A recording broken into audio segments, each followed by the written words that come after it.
Essay 3. Man's Psychic Powers. By Thomson J. Hudson.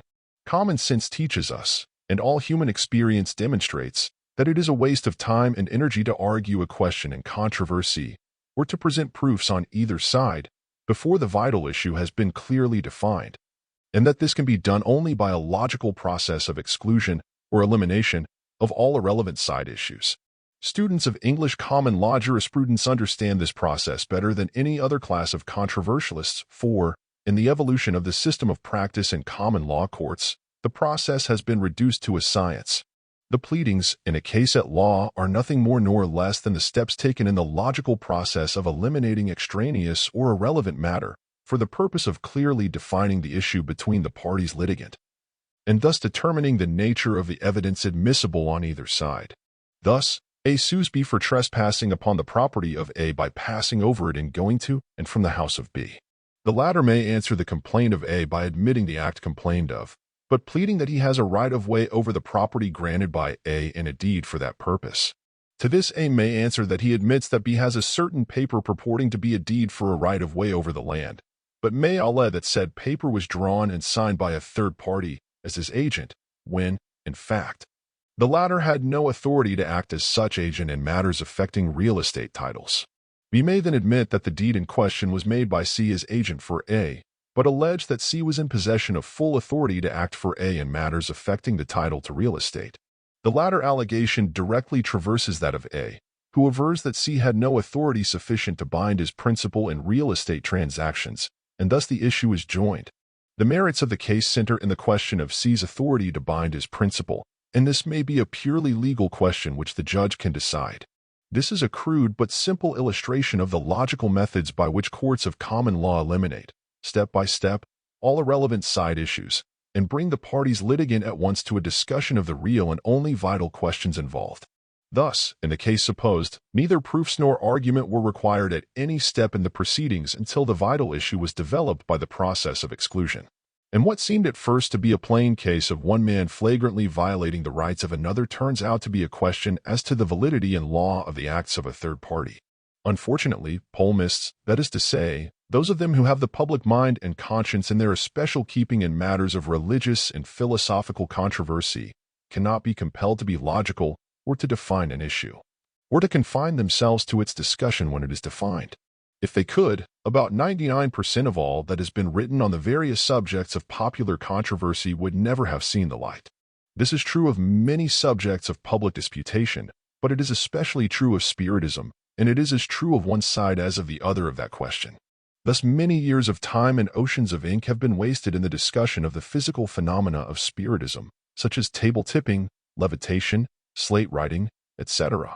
Each side taking it for granted that the whole question of spiritism could be settled forever by proving, on the one hand, or disproving on the other, the supernormal character of the phenomena. During nearly half a century, the evidence for spiritism was practically confined to that class of phenomena. If a table was levitated without physical contact or mechanical appliances, spiritists proclaimed and believed it to be demonstrative proof that spirits of the dead communicate with the living. Nor was this estimate of evidential values confined to the rank and file of spiritists. Learned professors, doctors, and even lawyers were carried off their logical feet by seeing tables lifted into the air and chairs carried about the room by invisible hands. Thus the late Dr. Hare of Philadelphia, emeritus professor of chemistry in the University of Pennsylvania, fell an easy victim to that species of logic in the early days of spiritism. Commencing his investigations as a skeptic, he constructed several ingenious machines by which he was able to demonstrate the existence of a force in man capable of moving ponderable bodies without physical contact, telekinesis. And then he immediately rushed into print with a book entitled Spiritualism Scientifically Demonstrated. That Professor Hare should fall into such an error may be accounted for by the fact that in his day no other than the spiritistic H3 hypothesis had been seriously advanced to account for the facts. Besides, scientists in those days generally contented themselves by simply denying the existence of the phenomena and refusing to investigate, which was a tacit admission that if the phenomena were true, the spiritistic explanation followed. The result was that those who did investigate and verified the phenomena naturally felt justified in accepting the only explanation offered. It followed as a natural consequence that the great body of spiritists believed, and they still believe, that the claims of spiritism are demonstrated to be true by the phenomena of telekinesis.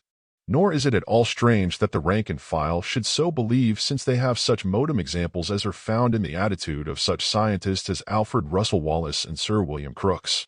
Each of these eminent savants verified the physical phenomena of spiritism, especially telekinesis, by indubitable tests, and each ended by declaring himself a convert to spiritism.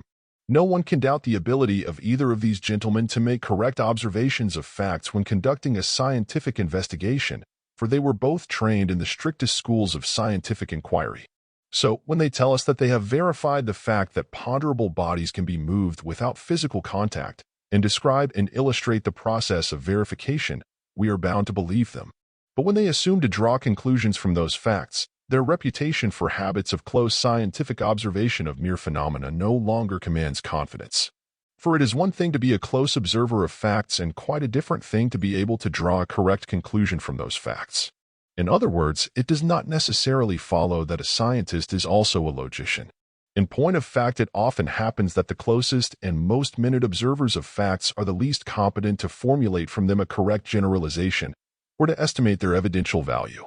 A striking example is found in Sir William Crookes in his treatment of psychic phenomena in general and telekinesis in particular, and the example becomes still more striking when his conclusions are contrasted with those of his collaborators. Sergeant Edward W. Cox and Dr. Huggins, F.R.S., in whose presence the tests were made.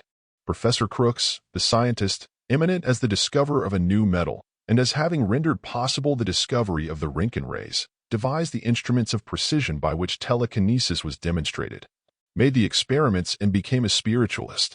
Sergeant Cox, an eminent lawyer, skilled in logic, practiced in the art of testing truth, detecting falsehood, and estimating evidential values, observed the same facts, and found that they excluded spiritism as a factor in the case.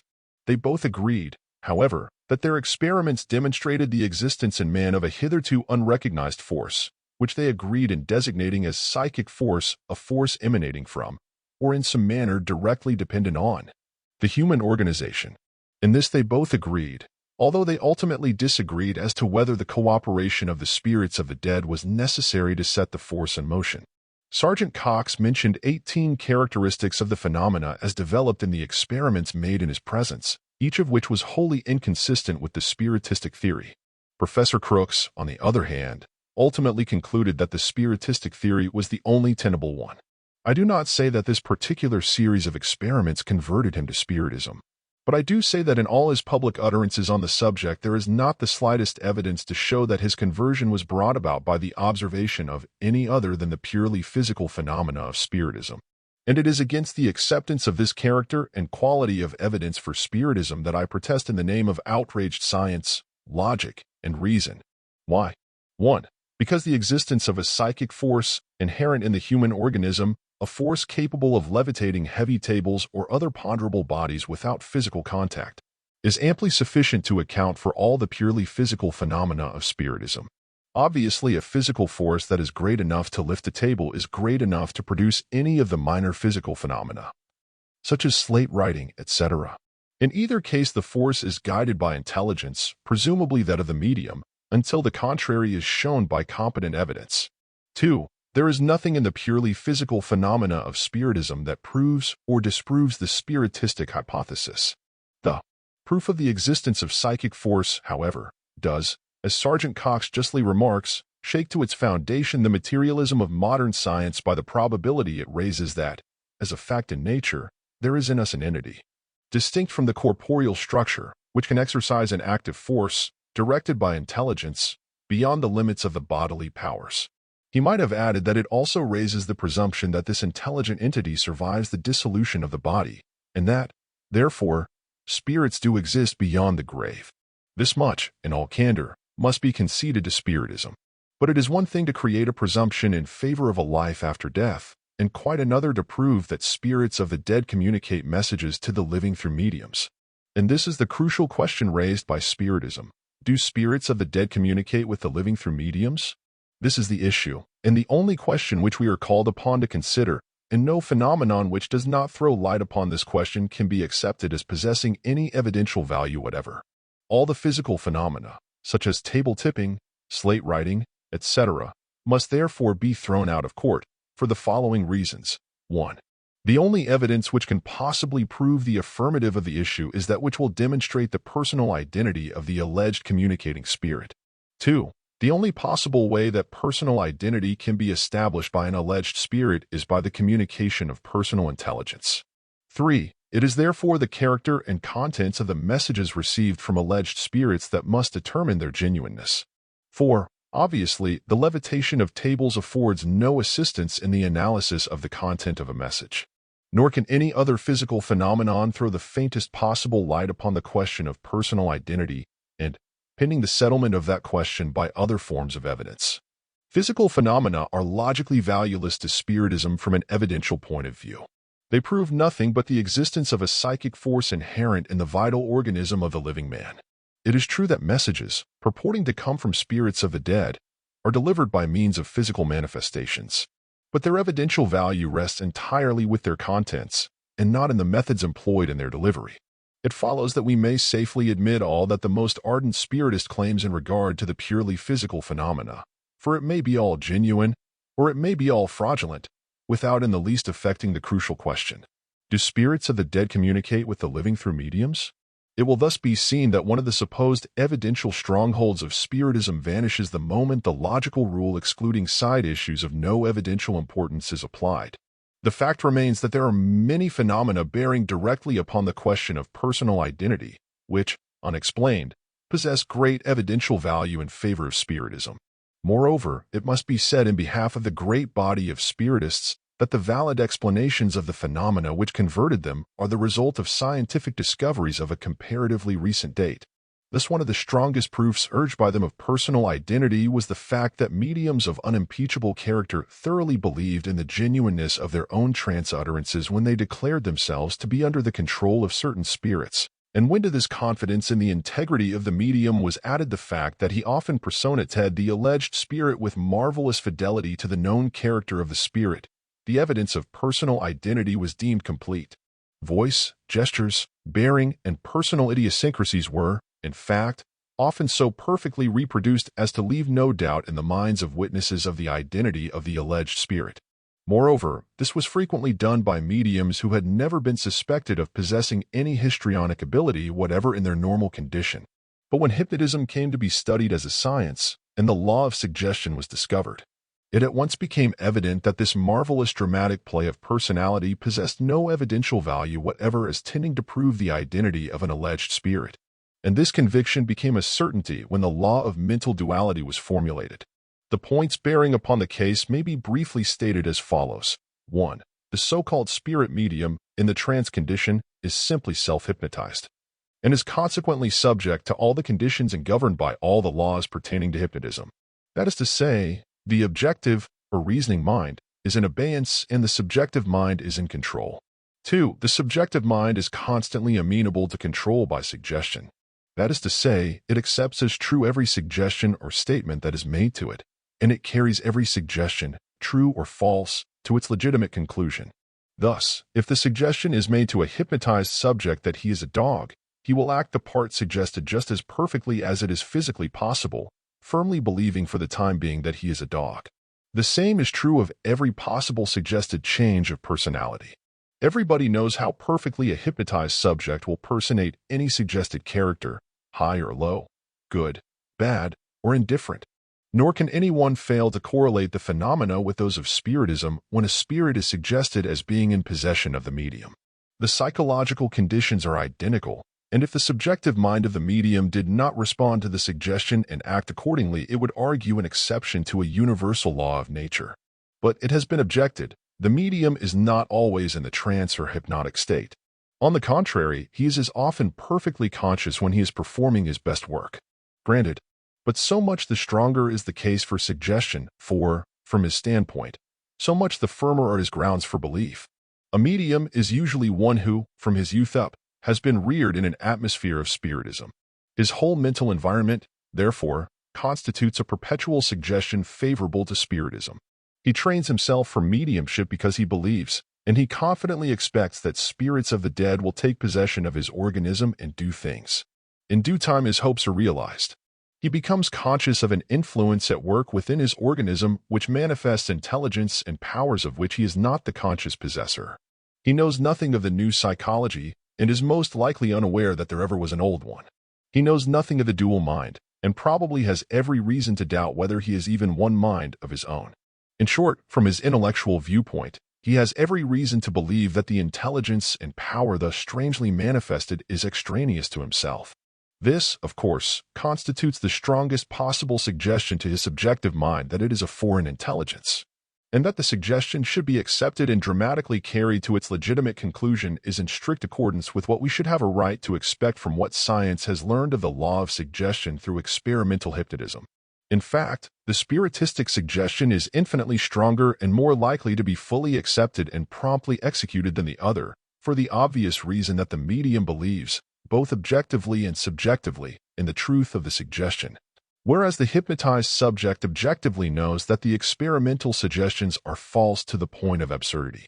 Nevertheless, so potent is the influence of suggestion over the subjective mind, in either case, that it is compelled by the fundamental law of its being to believe whatever suggestion is imparted to it, and to dramatically carry it to its legitimate conclusion by acts and words corresponding to the central thought embraced in the suggestion.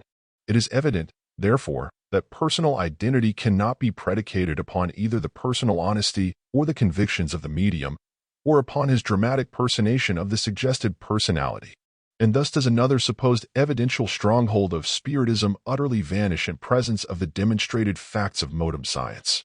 We may, therefore, admit all that the most pronounced spiritist may choose to claim in favor of the honesty of mediums, or in regard to their wonderful ability to personate particular spirits, since neither fact possesses the slightest evidential value in view of the well-known facts of experimental hypnotism. It now remains to consider those phenomena of so-called spiritism which have a possible evidential value, namely, the alleged messages from the spirits of the dead. Before proceeding with the discussion, I wish to remind the logical reader again, first, that no evidence can be of any possible value except that which proves, or tends to prove, the personal identity of the alleged communicator from the other world, and, secondly, that the only possible means by which personal identity can be proved is by the communication of personal intelligence. It should also be remarked at the outset that the personal intelligence communicated must be such as to exclude any rational doubt as to its source. That is to say, the evidence for personal identity of an alleged communicating spirit should be so clear and conclusive as to exclude any possible explanation based on mundane causes known to exist. It must not be forgotten for a moment that the contest between spiritism and its opponents is a contest between supermundane and mundane theories of causation, with all the presumptions, logical and scientific, against the supermundane. Nor must the logical axiom be lost sight of which forbids us to refer any phenomenon to a supermundane cause so long as it is explicable under known natural or mundane causes.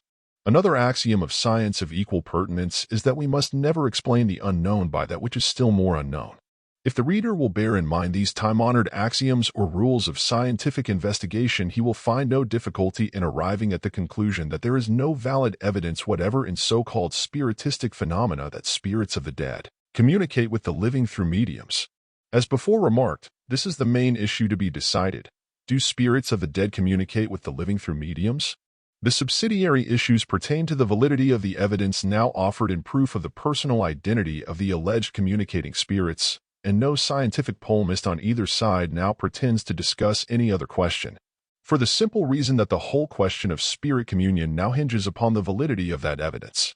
And it is freely admitted that if the alleged communications are to be taken at their face value, the question has been settled over and over again in favor of the spiritistic hypothesis. The admitted facts in the case may be briefly stated as follows. Certain highly endowed psychics, or so-called mediums, such as Mrs. Piper of Boston and many others, have repeatedly demonstrated the fact that when in the subjective or trance condition in a spiritistic circle they evince a knowledge of the sitter's affairs that they could not possibly have obtained by any normal means.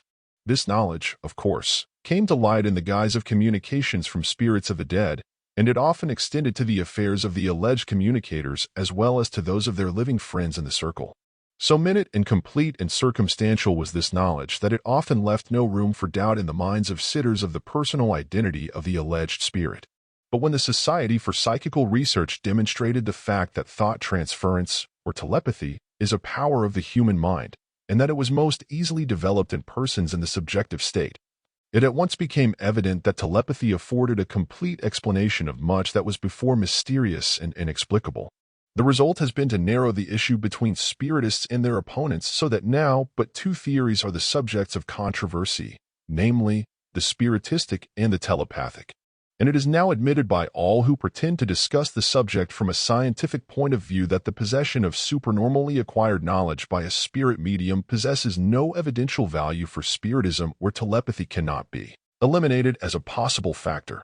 In order, however, to give the reader a clear idea of the present status of the question, it will be expedient to continue to treat the subject historically, to the end that I may present a continuous series of steps showing how a gradually increasing knowledge of nature's laws and forces has, step by step, relegated the evidential strongholds of spiritism to a state of harmless disuse. Telepathy, as a possible factor in spiritistic phenomena, was urged many years before the Society for Psychical Research had an existence. The old mesmerists had demonstrated it as a power of the human mind long before the Rochester knockings disturbed the serenity of the Fox family. Modem spiritism was, in fact, the psychological substitute of mesmerism, as I have pointed out elsewhere. See the Era magazine for February 1902. And it could never have obtained the foothold it has but for the mediumistic material found in the thousands of psychics already developed by mesmerism. And when it is remembered that 9 out of 10 of mesmeric psychics were trained telepathists, it will be seen that spiritism fell on fruitful soil. Naturally, its opponents were instant in correlating the two classes of phenomena, and in insisting that telepathy must be held to afford a valid explanation of all that was in the mind of the sitter or of anyone present at the seance. Fair-minded men on all sides of the question agreed that this proposition was necessarily true, and thus the first step was taken in the direction of affording a scientific explanation of the supernormally acquired knowledge, admittedly in the possession of the medium. A portion, at least, of that knowledge was due to a known natural cause, and the supermundane explanation was, in a corresponding degree, relegated to the background. But spiritists soon proceeded to show that mediums sometimes told things that A, the sitter was not thinking of at the time, and B, things that he might have once known but had entirely forgotten. This was so often demonstrated that the advocates of the telepathic theory were confounded, for they had no answer to the triumphant question of spiritism: how could it be mind-reading when the subject was not in the mind of the sitter, or had been completely forgotten? Needless to say, spiritism scored a triumph which lasted many years. In the meantime, however, the Society for Psychical Research was organized and instituted an exhaustive investigation of telepathy and other kindred phenomena.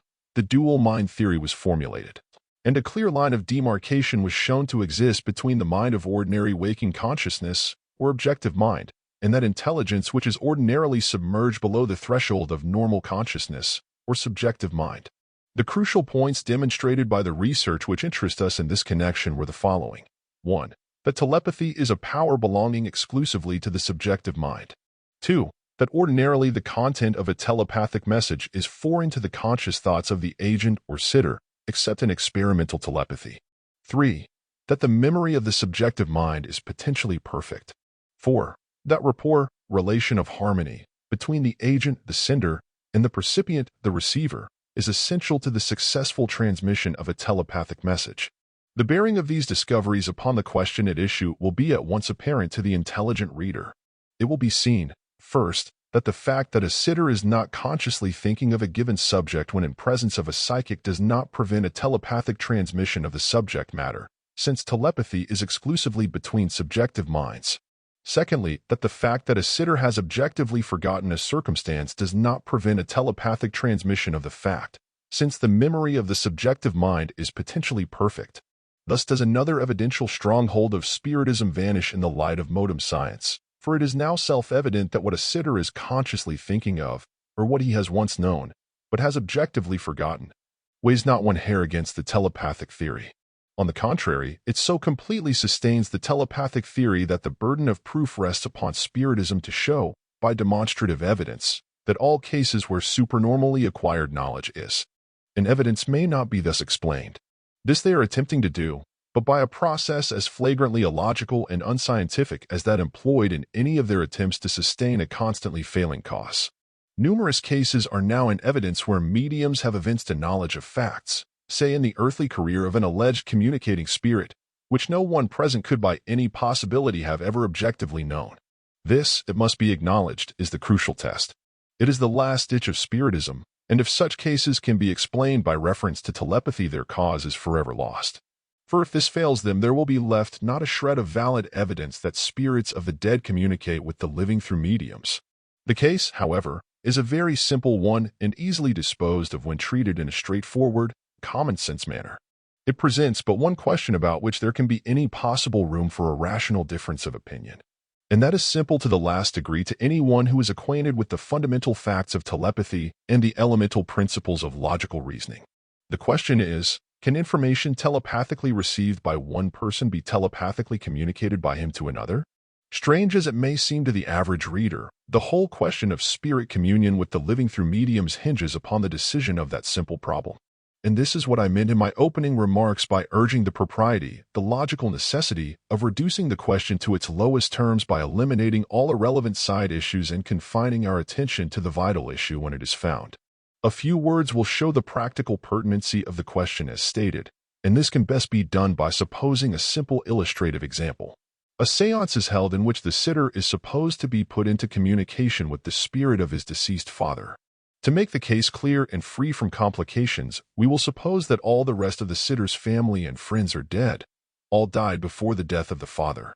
Then suppose a communication from the alleged spirit to reveal the fact that some time before his decease the father had concealed a large sum of money in a certain locality, naming it, that it was intended for the son when he became of age, but that the father died suddenly without having an opportunity to reveal the facts to the son, who, in the meantime, never had a suspicion that his father ever had any surplus cash. Spiritists hold, of course, that such a case is clearly one in which telepathy cannot possibly be held to afford an explanation, a clear case, therefore, of spirit communion.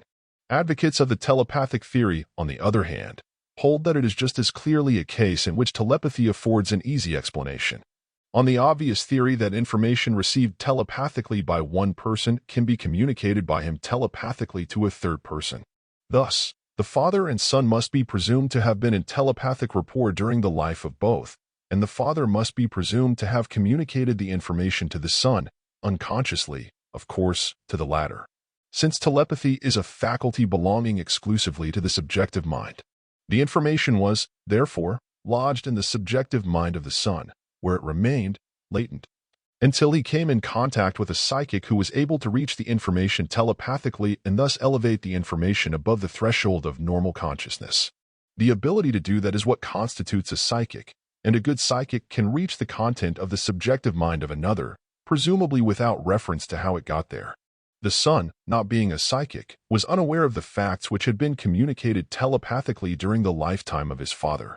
But the information was there. It was a part of his subjective mental equipment, and only awaited contact with a psychic who could reach it telepathically and thus make it known to the objective consciousness of all concerned.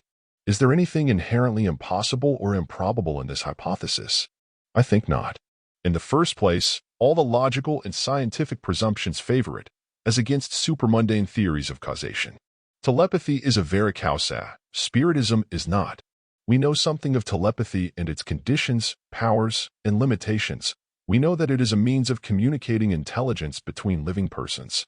But we know absolutely nothing of the conditions, powers, or limitations of disembodied spirits. Besides, having shown that telepathy affords a complete explanation of the great bulk of the cases where supernormally acquired knowledge is in evidence, the presumption that all cases may be so accounted for amounts to a logical certainty. Especially is this true in the absence of any reasons to the contrary, and none have ever been given that were not obviously intended to evade the issue rather than to meet it. See Society for Psychical Research reports and Piper case. Moreover, if the telepathic theory in this class of cases harmonizes with all that is known of the powers and limitations of telepathy, its truth must be considered as practically demonstrated. And that this is true I shall now briefly attempt to show. In the first place, the Society for Psychical Research, before the date of its conversion into an international spiritistic propaganda, published 2 large volumes, Phantasms of the Living, devoted to a record of its telepathic investigations, in which the following facts, pertinent to the inquiry, were developed. 1. That acquaintances, friends, and near relatives are actually or potentially in rapport at all times. 2. That the power to project a telepathic impression seems to increase on the near approach of death. 3. That dying persons make an effort to acquaint their near relatives or friends with their condition and wishes, especially when some unsatisfied desire is weighing upon their minds. 4. That the power to convey and to receive thoughts by means of telepathy seems to be practically unlimited. 5. The limitations of telepathy as a means of communication between those who are in rapport seem to pertain solely to the power to elevate the communications above the threshold of normal consciousness. It will now be seen that the powers and limitations of telepathy, as ascertained by years of observation and laborious researches, correspond exactly with what we would have a right to expect if the telepathic theory is the correct interpretation of the phenomena under consideration. Thus, we find an unlimited capacity in the subjective mind to transmit and to receive information by telepathy, which, with the perfect memory of the subjective mind, argues a vast store of information thus acquired from friends and relatives with whom one is in rapport. The limitations, which pertain solely to the means of drawing upon this fund of information, are explained by the fact that the only available process by which this can be accomplished is the employment of psychics, mediums, and these are constantly handicapped by the abnormal conditions necessary for the work of mediumship, as well as by the limitations involved in the fact that they are constantly open to control by the power of suggestion while in that condition. And when to these powers and limitations is added the constant rapport of relatives and friends, the supreme efforts of the dying to acquaint their friends with facts of mutual interest and importance, and the latency of the knowledge thus acquired, lodged in the subjective mind, when the percipient is not himself a psychic, it will be seen that there is every possible facility for the phenomena to occur exactly as we have supposed them to occur. Moreover, there is absolutely nothing in any recorded experience and telepathy to militate against that theory in this class of cases. For it is manifest that if the supposed case can be explained by reference to telepathy, every other possible case can be thus accounted for.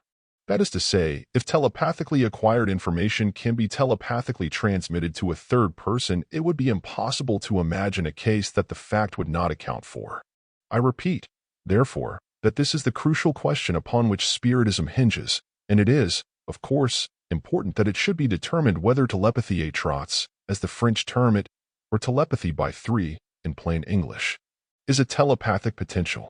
Let us put the question in another form, a form that will show the affirmative to be self-evident. If A can communicate intelligence to B by any known means of transmitting human knowledge, B can communicate the same intelligence by the same means to C. Conditions, of course, being equal. This might be termed a universal postulate, according to Herbert Spencer's definition of that term, for its opposite is inconceivable. If it is true of one means of communicating human intelligence, it is necessarily true of all. If it is true of all, then it is self-evident that telepathy by three is a telepathic potential. And if that is true, it follows that all conceivable cases of supernormally acquired intelligence by so-called mediums are easily explicable under the telepathic hypothesis. What answer has Spiritism to offer to these propositions? When I first propounded the theory in substantially this form, 11 years ago, see the law of psychic phenomena, it was met by a Podsnapian wave of the hand. Oh, that is carrying telepathy too far. But neither then nor since has anyone attempted to say why telepathically acquired information cannot be telepathically transmitted to a third person. Why? Is it because the proposition is unanswerable, and because, if true, it is fatal to Spiritism? The reader must judge. Later, the attempt is being made by pseudoscientists of Spiritism to ignore the real issue, and to exaggerate and misrepresent the telepathic theory for the purpose of denying it without the necessity of giving valid reasons for so doing. Thus, they tell us that the telepathic theory presupposes the psychic to be omniscient, an assertion that for gratuitous absurdity could only be paralleled by the assertion that it required common intellectual integrity to enable them to formulate it. Strange as it may appear, the answer that comes nearest to being valid, if not scientific, comes from the corner grocery savants of Spiritism. They tell us, straight from the shoulder, as it were, that there is no such thing as telepathy, it is all spirits. Obviously, argument would be futile against such robust faith in the supernatural, and I pass on to an equally absurd proposition that is current among the scientists of Spiritism, beginning with Alfred Russel Wallace, and continued with insistent iteration by the Society for Psychical Research Spiritists. We are told that the spiritistic theory bears internal evidence of scientific truth because of its simplicity. It must be admitted that it is far simpler to refer all psychic phenomena to spirits than it is to explain them on scientific principles. Besides, it obviates all necessity for thinking, and that is a great point gained from many otherwise remarkably good people. The theory that the Earth is flat was also very simple, and it would have saved a vast deal of robust thinking if the world's astronomical geniuses had been content to recognize simplicity as a valid scientific postulate. The savage's theory that thunder is the voice of an angry god is simple to the last degree, much simpler than is the vast science which has grown out of the scientific observation of the electrical phenomena of the heavens.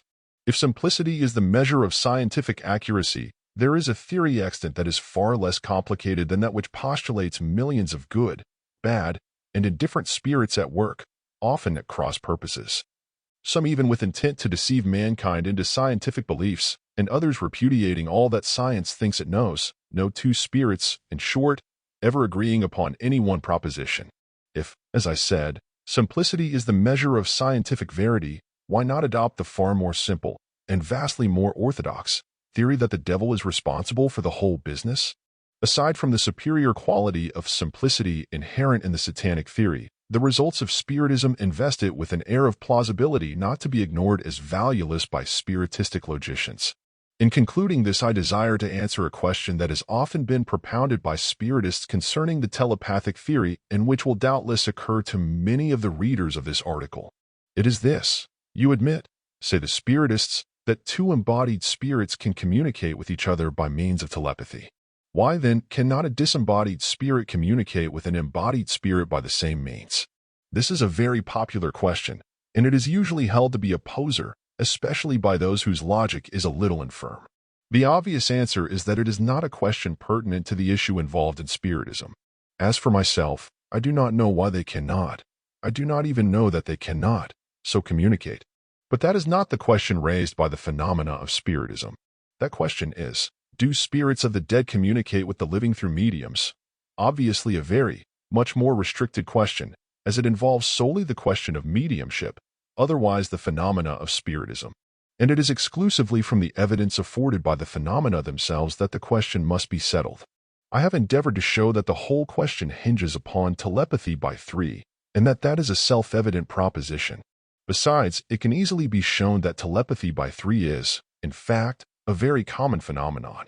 It follows that Spiritism, considered as a subject of scientific inquiry, has no polemical weapon now available except the insensate denial of a self-evident proposition.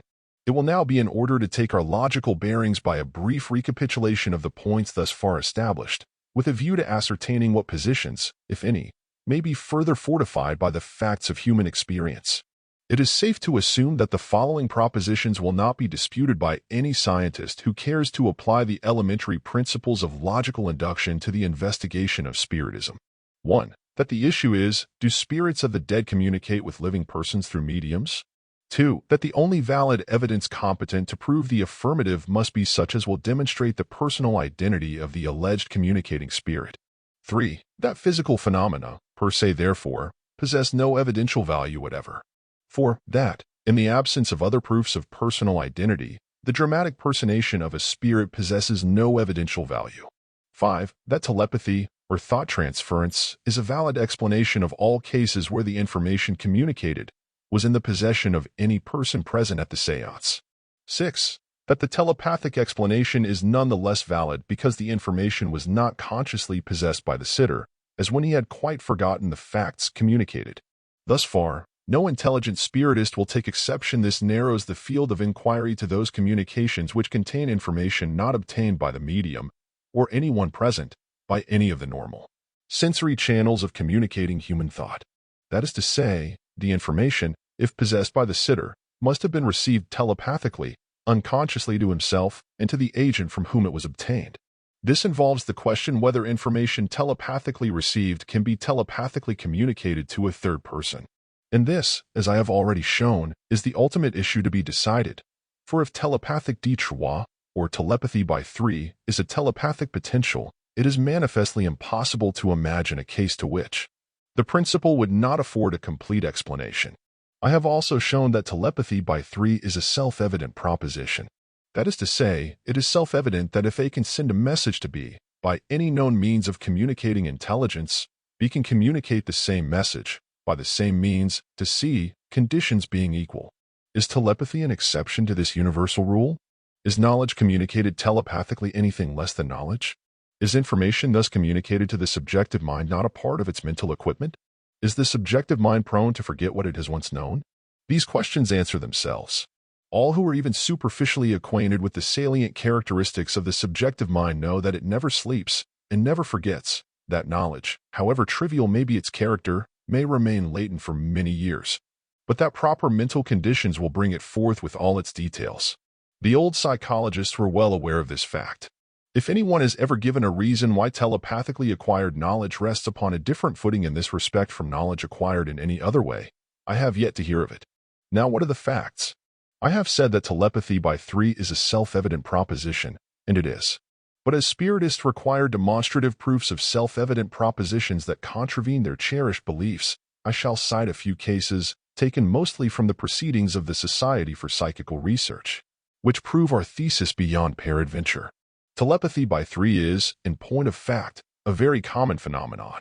But, like many other familiar facts in nature, it has remained for years unnoted by scientific investigators because its importance was not realized. Who could have predicted, 17 years ago, that the whole question of spirit intercourse through mediums would ever hinge upon the truth or falsity of the familiar phenomenon of telepathy by 3? Certainly not the spiritistic members of the Society for Psychical Research, for their early reports abound in well-authenticated cases. It is significant, however, that, since the conversion of that society into a gigantic spiritistic propaganda, the reported cases of telepathy by 3, outside of alleged spiritistic communications, are conspicuous for their scarcity. Fortunately, however, for the cause of truth, that society cannot obliterate its own record, nor can it prevent the daily exemplification of that phenomenon in experimental telepathy, nor suppress the reports of thousands of spontaneous cases constantly occurring outside the limited field to which it now confines its earnest efforts. F. W. H. Myers, for instance, early admitted the possibility of telepathy by 3 in cases of collective phantasms. See page 320, volume 7. Proc. S. P. R. But at the time he preferred another theory, which has since been shown to be fallacious, thus leaving telepathy by 3 as the only possible solution, outside of the assumption of the objective reality of the phantasm. In the same volume, page 295, Mr. Walter Leaf, one of the ablest of the then active members of the Society for Psychical Research, clearly formulated the doctrine. Reviewing a current publication by von Hartmann, Mr. Leaf offered the following pregnant suggestion, and finally, von Hartmann seems to have overlooked the consequences which result from the joint admission of the reality of telepathy and the infinite retentiveness of the subliminal memory. It can hardly be doubted that those rare telepathic impressions which rise to the level of consciousness are but a fraction of those which the underself is continually receiving. Yet each one of these must be stored up in the unconscious memory and be capable of reproduction under favorable circumstances. If we further admit that the unconscious self is capable of handing on such impressions, whether by telepathy or thought transference, they remove all necessity for the assumption of spiritual agency or clairvoyance.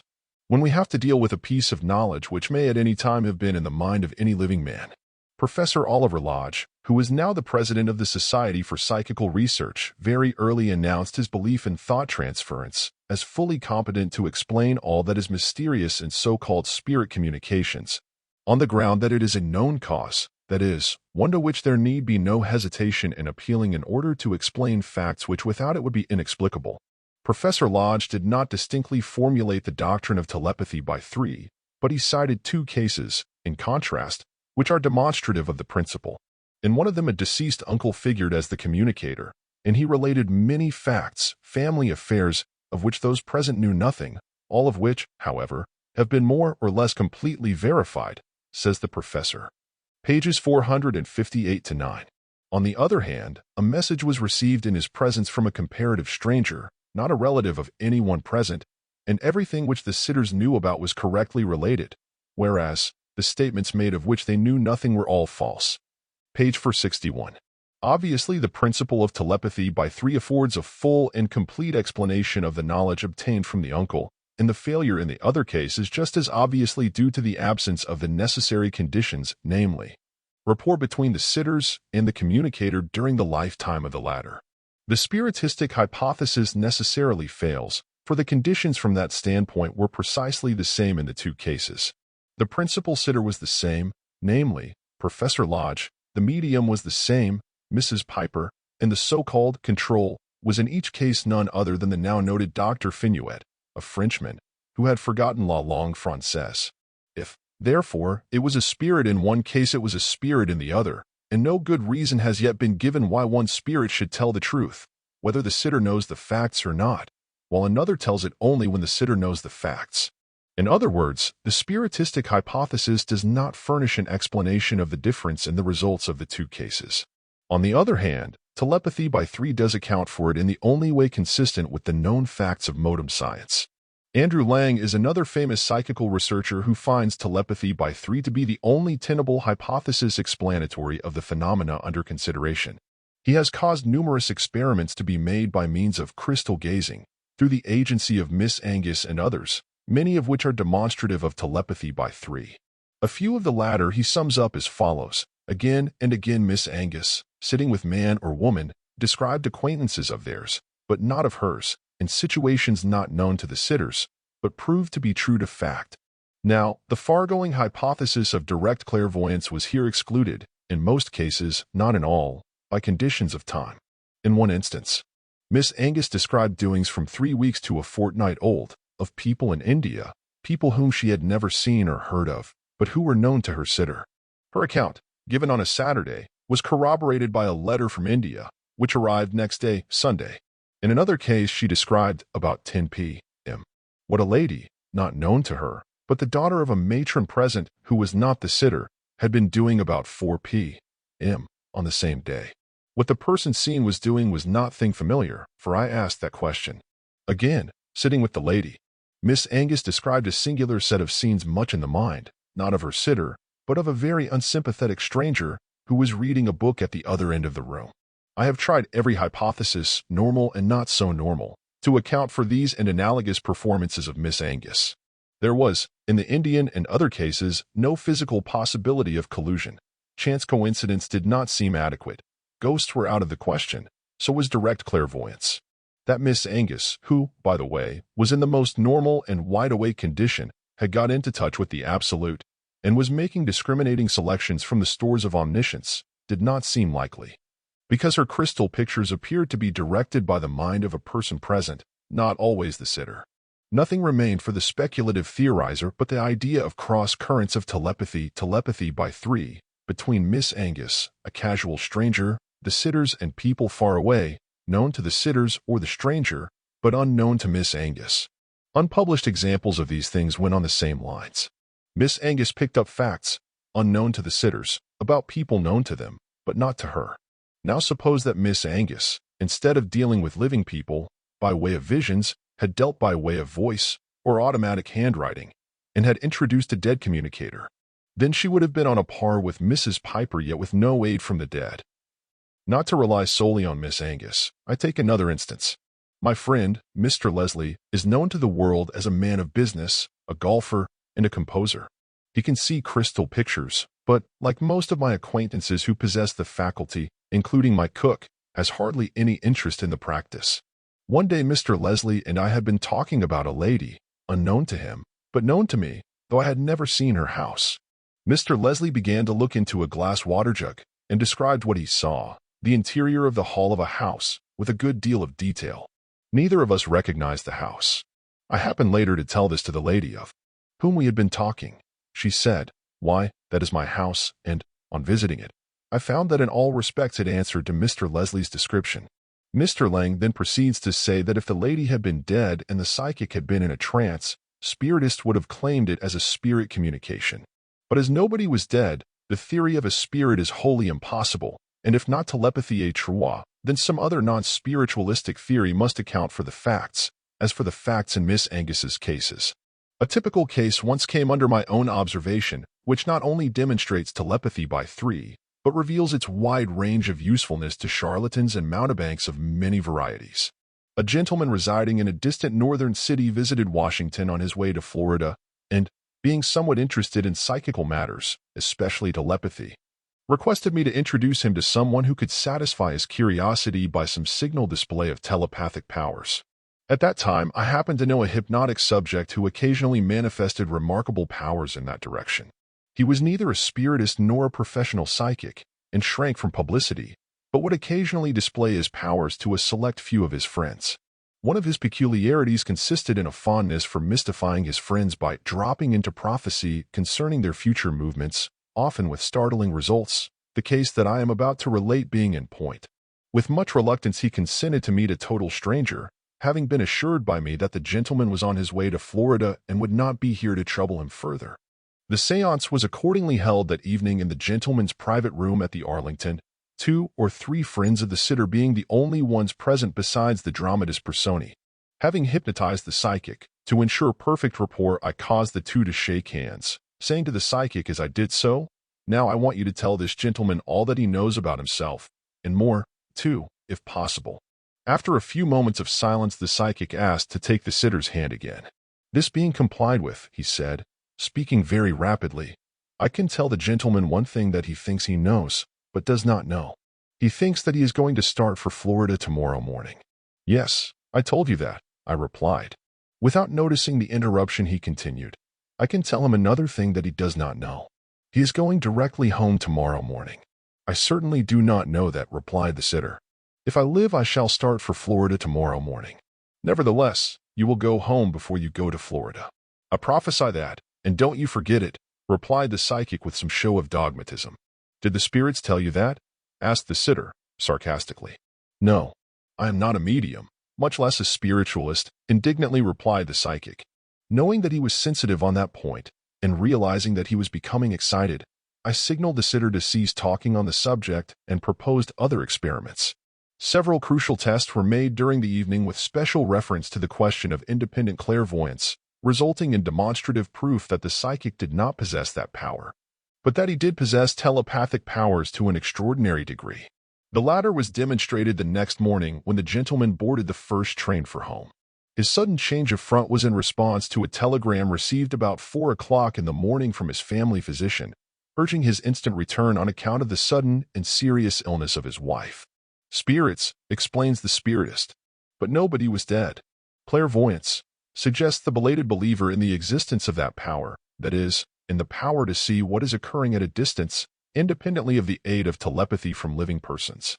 Aside from the all but demonstrated fact that no such power exists, it was obviously not independent clairvoyance in this case, since personal contact with the sitter was necessary. Muscle reading oracularly proclaims the pseudo-scientist who feels bound, by the limited range of the authorized beliefs of his cultists, to find a physical explanation for every phenomenon. To which I reply that if the potentialities of muscle reading extend to the cognizance of the acts and thoughts of stranger hundreds of miles distant, and if that knowledge can be obtained by physical contact with one who is in telepathic rapport with the actors, I am content, for the sake of argument, to call it muscle reading. In this case, however, the only possible muscle reading was between the psychic and the sitter. But the fact remains that the psychic, by some means, became cognizant of what was, for the time being, uppermost in the subjective mind of the sitter, namely, the condition and necessities of his own family, and that information must be presumed, in the absence of any other explanation, to have been obtained telepathically from his distressed wife. No psychical researcher, who is at all acquainted with the propaedeutics of psychic science, will for a moment deny the probability of telepathic communion between husband and wife under such circumstances.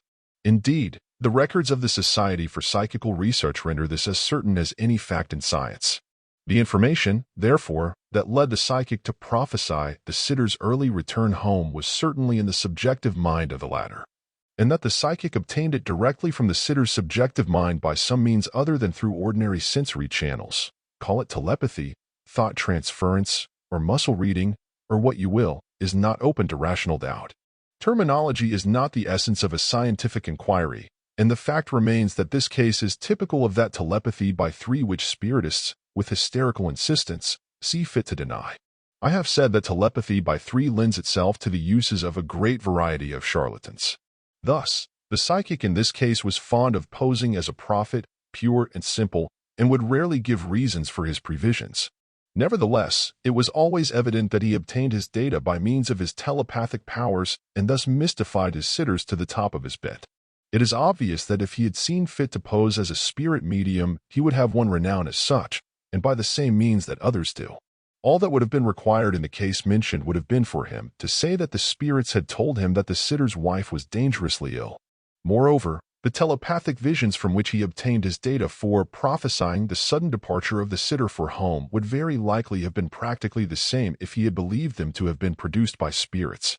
In short, a good telepathist is well equipped for successful charlatanry in almost any field. For example, fortune-telling, palmistry, astrology, clairvoyance, etc.